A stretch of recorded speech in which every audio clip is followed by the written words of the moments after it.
Jamaica, say watch Andrew this. Brown, OC Biggs, tops their list, and that he's wanted for 2 counts of murder and other serious crimes.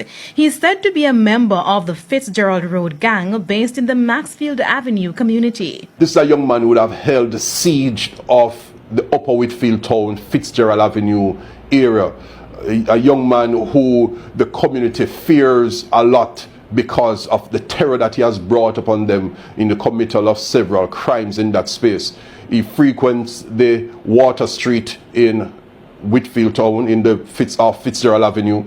He frequents General Scott Road here, Lincoln over in the Kingston West Side, and he's one individual who we must remove from our street in order for us to have safer communities. Also wanted is Derek Johnson, better known as Bush, from Greenwich Farm. Bush is said to be a top-tier member of the Taliban gang and frequents Kingston West. Jermaine Richards, OC Ricci from Penn Road, is also on the police wanted list. The cops say Ricci has been eluding them for some time. He's linked to crimes committed in the St. Andrews South Police Division. Raheem Brown, OC Berger, Shantoni Cardis, OC Chassis or Taiwan, and Travis Peart are also on the list. Another is Philip James, who is from a Seaview Gardens address and oftentimes frequent Rima in the Kingston West area. He's also wanted by us.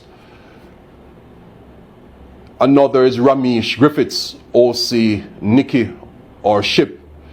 He is said to be unemployed and is from a Hibiscus Avenue address in the Kingston 11 area. He is wanted by us for various crimes, and we ask anybody knowing his whereabouts to speak with us. Kemar Tranton, OC Tony Hype, also from Seaview Gardens, who once lived in the United States, is also being sought. So too Jamil Montague from Charles Street in Kingston West. He frequents Kingston 11 and 13.